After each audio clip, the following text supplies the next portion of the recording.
When Chinese businesses shut down for their new year mid to late January of 2020, it marked the end of business as usual for the supplement industry.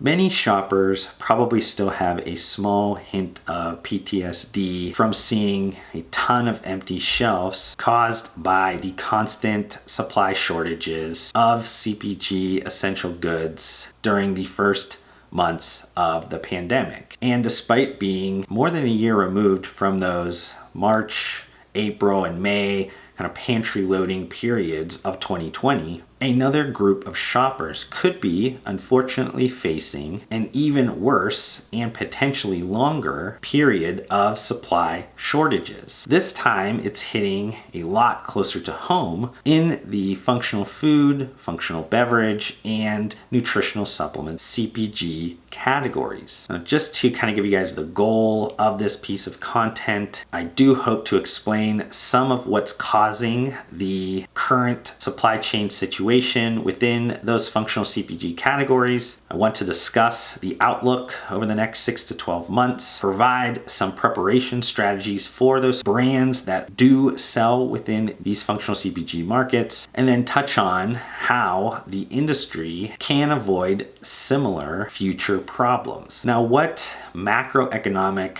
variables could be causing some of the supply chain challenges within those functional CPG markets? Now, if you have consumed some of the beige book from the Federal Reserve content that I was putting together during the heart of the COVID-19 pandemic, just to give you guys a little bit of an understanding of what was happening across the United States, maybe you had heard of some of these things because the writing was on the wall for some of these large US related supply chain challenges. First one was around the just freight shortages. Now, there was an increased amount of goods that was being consumed by Americans as a lot of the service spending and experience spending that they were used to had evaporated in the American market. Something that doesn't get talked about a lot was that trucker certification. So for them to be able to onboard new truckers, that actually was not deemed essential in most states. So a lot of the people that were interested in getting a job in trucking, long haul trucking, or just in general freight services were not able to get the certifications needed to get those jobs. Just general turnover within that sector of freight services has been historically very bad, but it creates a very inefficient system that ends up creating more problems and ripples when you do have a bunch of supply shortages. And then just general e-commerce explosion because people were at home and shopping from at home instead of shopping in store. That created a lot more need for different freight services for the increased amount of parcel deliveries. Now, similarly with sea freight shortages, again, that increased amount of goods that were being purchased globally was creating a ton of need for sea freight. Labor shortages at the different ports around the world, not only the United States, was creating a bunch of issues that was not allowing these ships, when they would get to port, to be able to deload and be able to spin around and go back to where they needed with another full ship. That also created a ton of issues with these shipping containers because a lot of the ships are stuck at sea right now. They're not able to get to the ports or get offloaded at the ports efficiently and effectively, and that's causing a ton of delays. And though it was only a short period of time, Suez Canal blockage did create a ton of extra problems. Now, mentioning some of the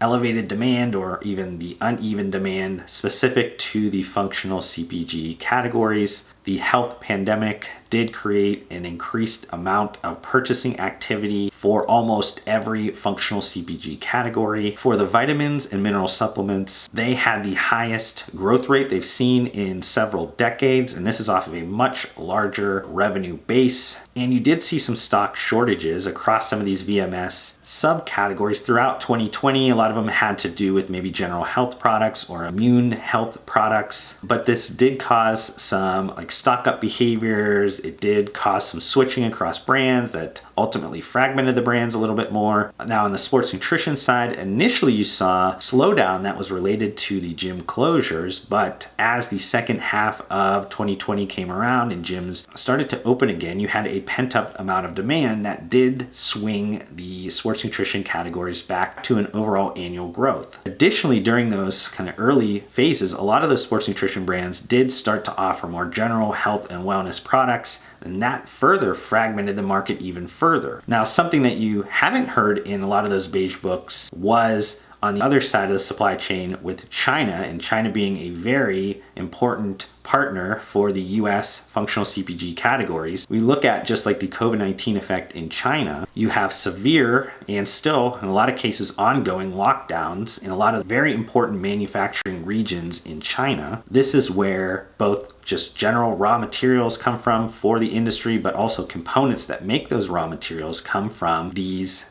different manufacturing regions in China. Unlike in America, you had China that their law really dictates that these companies have to continue paying even though they were producing nothing for a long period of time. And if you compound that with some of the issues that China's having with their banking industry or just kind of their capitalization and how debt leveraged they are, those small and medium-sized businesses that are involved with the functional CPG categories, they were not able to get the appropriate amount of capital to run their business throughout the shutdown. So a lot of them went out of business. Now, as the reopening has started to happen, or maybe they have pulsed it back and forth, the overall Chinese market for functional CPG raw materials and components for those raw materials, they have a ton of more elevated demand in the market, as I was kind of saying, especially with the US market across Europe and people starting to buy more of these products because of the health pandemic. But you have a much smaller ability to supply that market. So it's creating a huge amount of spread between the available supply and the needed demand in the market now. So what is the outlook for the next kind of 6 to 12 months? Now, I don't want to be kind of a negative Nancy, but it's kind of obvious to me that the supply chain challenges will not materially change in a positive way over the next 6 months, or at least until the first part of 2022. Now, if we want to look at this from the glass is half full, many extremely popular raw materials in terms of functional CPG, we're talking about creatine, or we're talking about caffeine, or we're talking about protein, will have steep price increases, but brands generally will be able to secure enough of the product to keep semi-consistent stock within the market. The hope is that if the coronavirus pandemic is better managed, then the supply chain will improve with how well we're able to manage this globally. And even small improvements to some of these very large macroeconomic variables will create a ton of positive effects that will help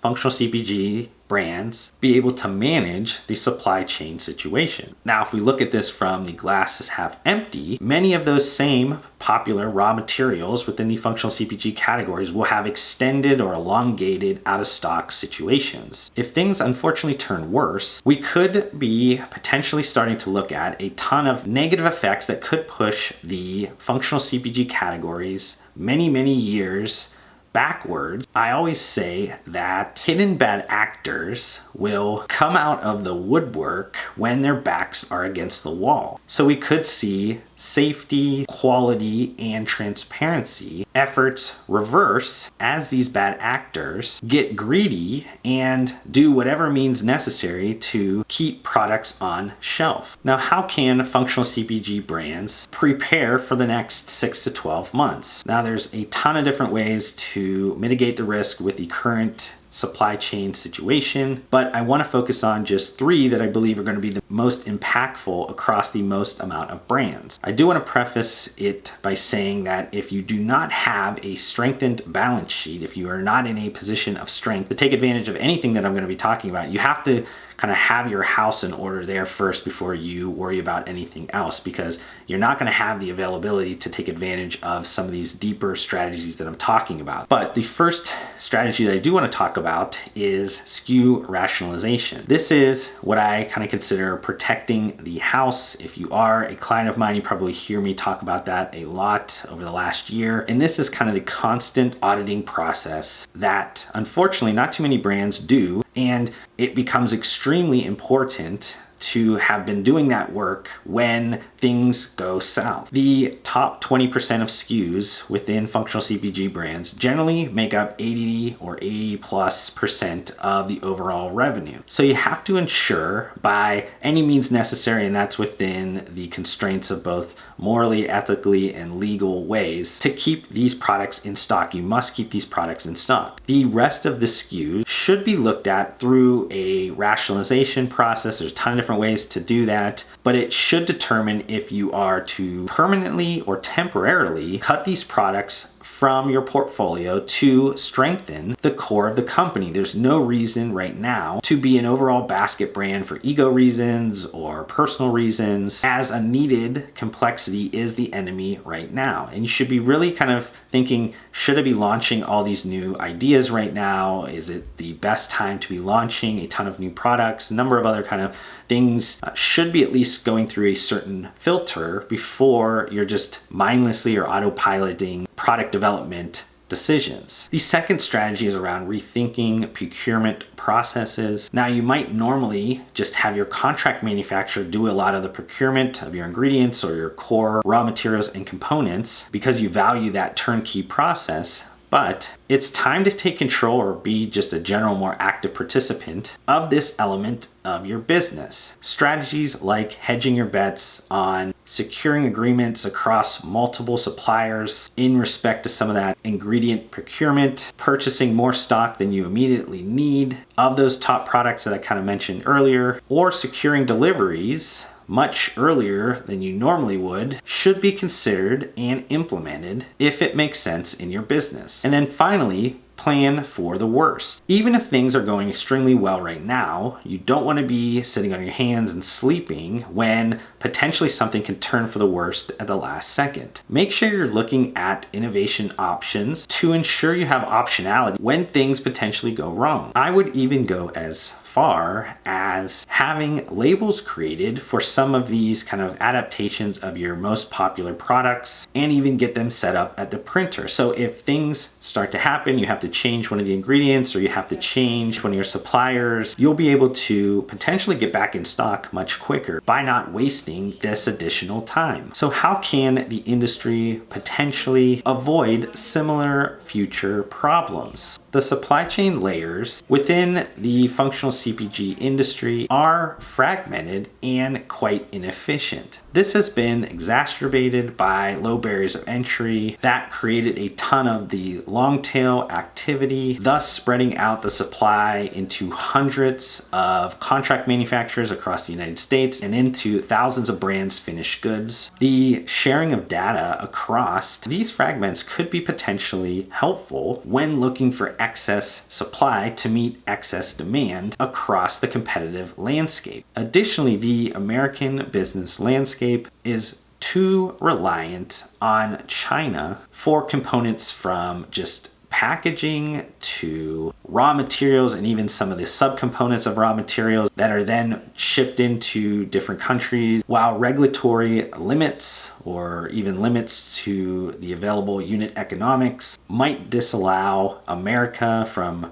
being self-sufficient and creating all of this in country. We will need to further diversify the supply chains across other countries. While small adjustments will definitely help efficiency in the short term, I think long term, the answer might be utilizing new technologies like blockchain to make improvements across the supply chain.